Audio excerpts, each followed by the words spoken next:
Assalamualaikum warahmatullahi wabarakatuh. Telah sampai kepada saya sebuah video pendek di mana Ustazah Asni membicarakan keutamaan atau fadilat hubungan jima suami dan isteri pada hari Jumaat. Sebenarnya perbincangan tentang topik ini memang agak lazim. Cuma bezanya kali ini, Ustazah Asni menyebut sebuah hadis yang menyebabkan ramai tertanya-tanya tentangnya. Ayuh kita tonton dan dengar hadis yang dimaksudkan. Kemudian saya berikan ulasan dan react. Dalam satu hadis beritahu, barang siapa pada hari Jumaat, suami mereka memberi hak pada suaminya dan suaminya memberi hak kepada dia, maka mereka mendapat pahala ibadah solat setahun, puasa setahun. Kak, sonang kau jual kak. Ni hadis, ni bukan cerita lucah. Ni hadis. Apa Ustazah ni cerita pasal benda ni? Ibu, ini syurga dan neraka mu. Yalah, nak hari Jumaat, nak solat Jumaat. Mau tidak aku wajibkan mandi itu? Inilah pahala yang dikatakan siapa yang menggembirakan suaminya mendapat pahala sunat puasa sunat setahun, puasa solat pahala solat setahun. Wow. Sonang kau jual kak.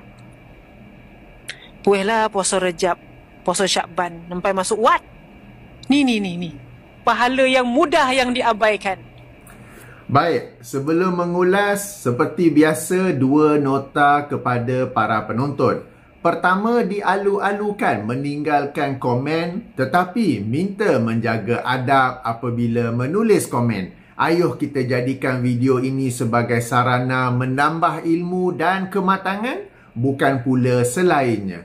Kedua, akan ada yang bertanya kenapa saya tidak hubungi Ustazah secara peribadi dan bincang bersamanya secara tertutup. Kenapa terus dibuat video secara terbuka di media sosial?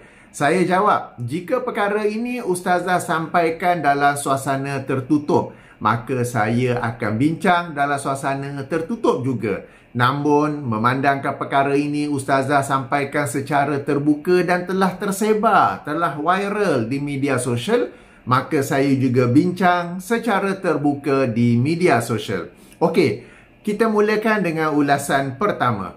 Hubungan jima suami isteri pada asalnya memang satu amal soleh yang menjana pahala, di mana dengan hubungan yang halal tersebut, ia dapat menghalang pasangan itu daripada sesuatu lain yang diharamkan.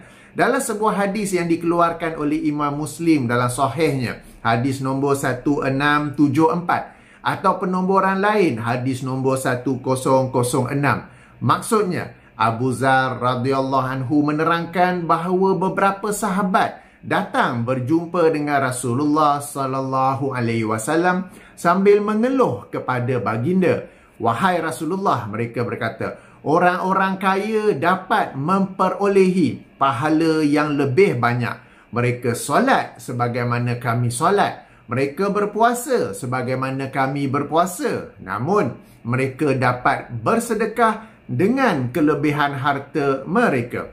Maka Rasulullah pun bersabda, bukankah Allah telah menjadikan pelbagai cara untuk kalian bersedekah? Setiap kalimah tasbih adalah sedekah. Setiap kalimah takbir adalah sedekah. Setiap kalimah tahmid adalah sedekah. Setiap kalimah tahlil adalah sedekah. Menyuruh kepada yang makruf adalah sedekah. Melarang daripada yang mungkar adalah sedekah. Bahkan pada kemaluan seseorang daripada kalian pun terdapat sedekah. Mereka, yakni para sahabat, bertanya, wahai Rasulullah, jika salah seorang di antara kami menyalurkan syahwatnya, apakah akan mendapat pahala? Baginda menjawab, bagaimana pandangan kalian seandainya kemaluan itu disalurkan pada sesuatu yang haram? Bukankah ia berdosa? Begitulah sebaliknya, apabila disalurkan kemaluan pada sesuatu yang halal, maka baginya ada pahala. Demikian hadis Sahih Muslim. Maka hubungan jima di antara suami dan isteri adalah suatu sedekah antara satu sama lain yang menjana pahala kepada suami dan isteri. Dengan hubungan jima ini boleh dilakukan Dan hubungan jima ini boleh dilakukan pada bila-bila masa kecuali siang bulan Ramadan, ya.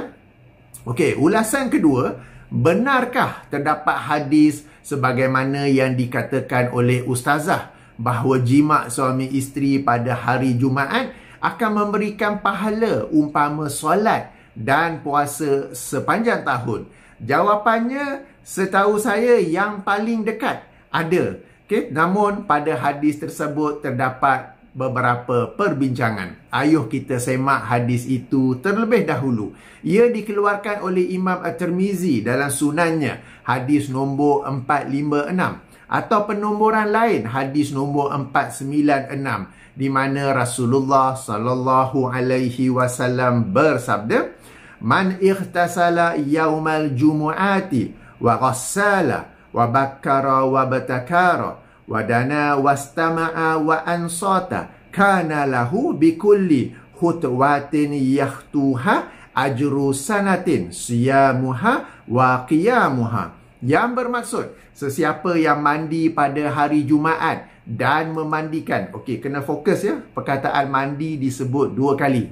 Alright, sambung, ya. Sesiapa yang mandi pada hari Jumaat dan memandikan, pergi awal ke masjid, sampai awal di masjid, duduk dekat dengan imam, maksudnya saf pertama, dan mendengar khutbah dengan penuh perhatian, adalah baginya pada setiap langkah yang dia berjalan ke masjid pahala setahun. Yang ini pahala puasa dan pahala solat. Baik, perbincangan pertama ialah darjat hadis. Hadis ini dinilai hasan oleh Imam At-Tirmizi, dinilai sahih oleh Syekh Al-Albani dan Syekh Shu'aib Al-Arnaud dalam semakan mereka masing-masing independently ke atas Sunan At-Tirmizi. Okay? Jadi yang pertama, ini adalah hadis sahih. Perbincangan kedua, kenapakah perkataan mandi disebut 2 kali dalam hadis tersebut? Maka di sini ada 2 tafsiran. Tafsiran pertama, perkataan mandi disebut 2 kali sebagai penekanan untuk mandi sehingga membasahkan kepala, sehingga membasuhkan kepala. Membasuh kepala, okey. Demikian penjelasan Abdullah bin Al-Mubarak rahimahullah yang wafat tahun 196 Hijrah, sebagaimana yang dikemukakan oleh Imam At-Tirmizi sendiri setelah mengemukakan hadis di atas. Tafsiran kedua, perkataan mandi yang kedua bermaksud memandikan isterinya. Ia adalah satu kiasan, bermaksud suami dan isteri mengadakan hubungan jima, di mana dengan hubungan itu suami menyebabkan isteri perlu mandi wajib. Demikian juga suami mandi wajib. Oleh kerana itulah perkataan mandi disebut 2 kali.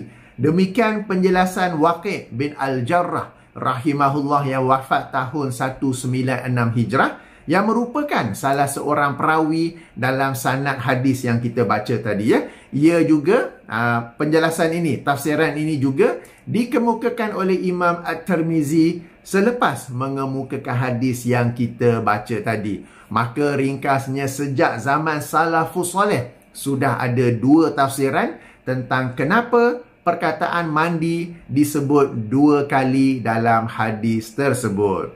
Okey, perbincangan ketiga pula.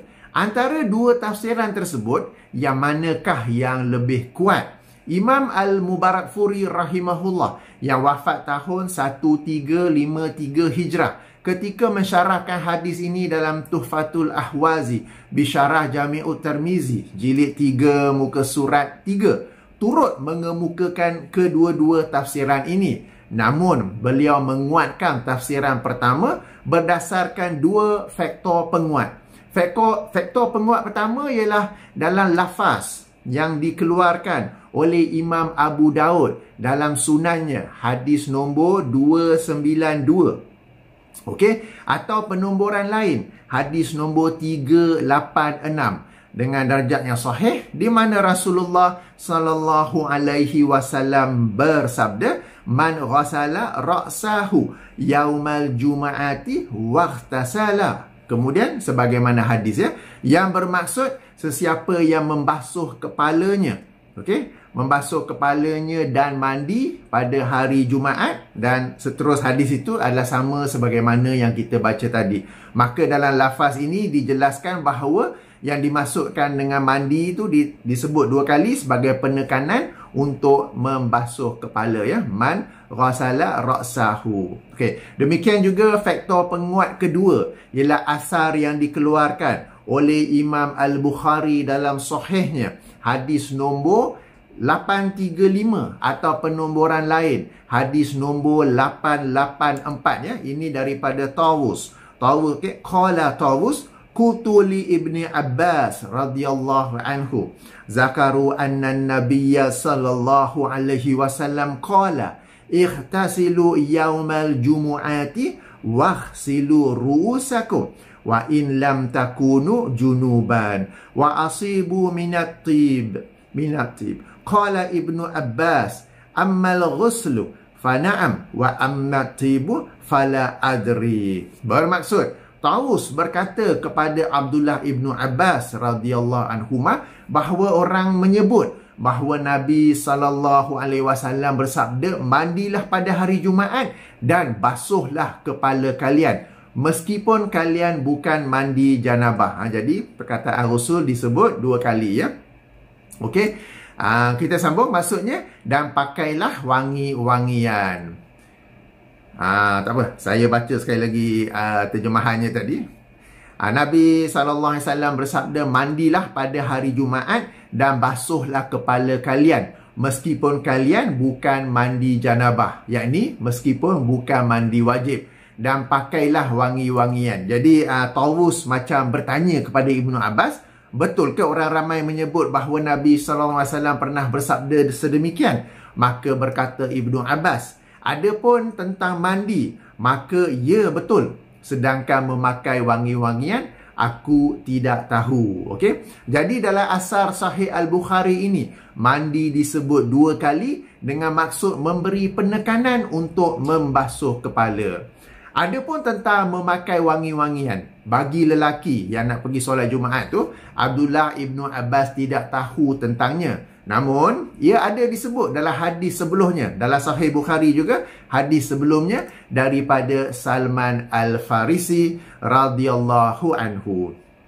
Maka berdasarkan 2 faktor penguat ini yang disebut, yang dikemukakan oleh Imam Al-Mubarakfuri, lafaz yang berbeza dalam Sunan Abu Daud dan Sahih Al-Bukhari saling menjelaskan antara satu sama lain, sehingga tafsiran yang lebih kuat ialah perkataan mandi disebut 2 kali sebagai penekanan untuk mandi dengan membasuh kepala. Ini kerana hukum mandi sempena hari Jumaat adalah sunat, sehingga ada lelaki yang mandi tanpa membasuh kepala. Okey, bukan perempuan saja, lelaki pun ada mandi yang tak mahu basuh kepala. Okey, demikian 3 perbincangan tentang hadis tersebut. Sebelum beralih ke ulasan seterusnya, ingin saya ingatkan bahawa penjelasan saya di atas adalah dengan olahan saya sendiri bagi memudahkan kefahaman para penonton. Seterusnya, ulasan ketiga.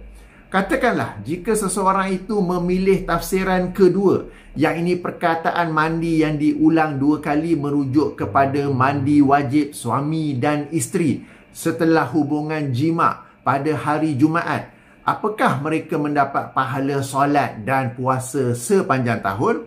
Jawapannya tidak. Kerana jika dirujuk kepada keseluruhan matan hadis, bagi mendapat fadilat pahala puasa dan solat sepanjang tahun, hendaklah suami turut menghadiri solat Jumaat, bukan sekadar hadir tetapi bertolak awal ke masjid, sampai awal di masjid, duduk di saf pertama dan mendengar khutbah secara khusyuk. Maka jimat saja tidak cukup untuk meraih fadilat pahala puasa dan solat sepanjang tahun. Okey, jadi jimat saja tak cukup, tetapi hendaklah mengejar keutamaan solat Jumaat itu dengan datang awal sampai awal, duduk di saf yang hadapan lah. Kalau pertama dah penuh, tak apalah, saf kedua ke apa, dan dengar khutbah secara khusyuk dengan penuh perhatian. Okey, dan ini memang satu cabaran bagi kaum lelaki.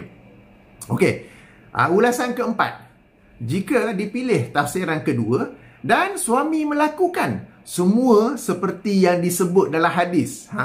Semua seperti yang disebut dalam hadis. Apakah isteri juga turut mendapat fadilat pahala puasa dan solat, pahala solat dan puasa sepanjang tahun? Okey, saya berkata, jika kita rujuk kepada zahir hadis, ia menunjukkan fadilat hanya diraih oleh orang yang menghadiri solat Jumaat. Dan kita sedia maklum, ia merujuk kepada lelaki. Dalam kes ini ialah suami.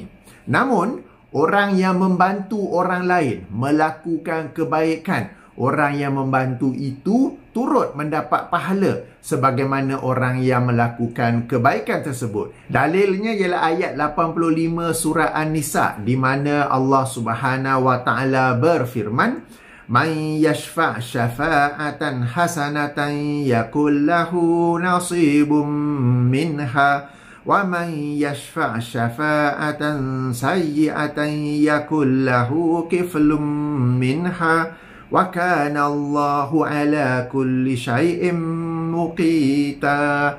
Bermaksud, sesiapa yang memberikan syafaat yang baik, nescaya dia akan memperolehi bahagian pahala daripadanya. Dan sesiapa yang memberi syafaat yang buruk, nescaya dia akan memikul bahagian dosa daripadanya. Dan Allah Maha Kuasa atas segala sesuatu. Syafaat yang dimasukkan dalam ayat ini adalah dari aspek bahasa dan ia merujuk kepada urusan di dunia. Ini bukan syafaat di hari akhirat kelak, ya. Syafaat bermaksud seseorang itu menjadi perantara dalam sesuatu urusan, baik urusan yang baik maupun yang buruk. Dalam isu yang sedang kita bicarakan sekarang ini, isteri menjadi perantara dengan memberi kepuasan jima kepada suami dan memperingatkan suami untuk bergerak awal ke masjid, sampai awal di masjid, duduk di saf pertama dan mendengar khutbah dengan penuh khusyuk. Sebagai perantara ke arah kebaikan ini, isteri juga insya-Allah turut mendapat fadilat pahala sebagaimana suami dan turut mendapat kepuasan jima bersama suami. Demikian 4 ulasan saya terhadap isu ini.